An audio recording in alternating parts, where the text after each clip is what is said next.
মোহনপুর পঞ্চায়েত সমিতি বিনা প্রতিদ্বন্দ্বিতায় 13 জন প্রার্থী জিতে গেছে বিজেপির পক্ষে। পশ্চিম ত্রিপুরা জেলা পরিষদের সিমনায় 7 নং আসনটি রয়েছে।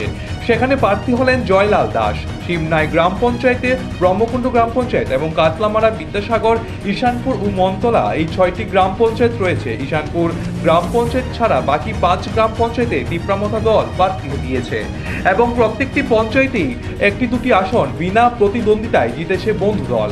আবার 1-2টি ওয়ার্ডে বন্ধুত্বপূর্ণ লড়াই হচ্ছে, তবে প্রায় সবগুলি পঞ্চায়েতই বিজেপি দলের পক্ষে রয়েছে। বন্ধুত্বপূর্ণ লড়াইয়ে তিপ্রামথার যদি জিতেও যায় তাহলে ব্রহ্মকুণ্ড ছাড়া কোনো পঞ্চায়েত দখল করতে পারবে না। একমাত্র ব্রহ্মকুণ্ড পঞ্চায়েত 2টি আসন বিনা প্রতিদ্বন্দ্বিতায় জিতেছে মথা দল। আর 4টা আসনে বন্ধুত্বপূর্ণ লড়াই হচ্ছে। এই পঞ্চায়েতে মোট আসন রয়েছে 11টি। যদি এই 4টি আসনে মথা জয়ী হয় তাহলে পঞ্চায়েত তাদের দখলে থাকবে।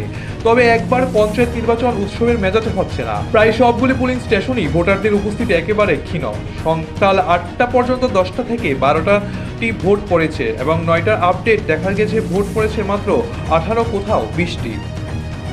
নিজস্ব প্রতিনিধি রিপোর্ট, এশিয়ান টাইমস।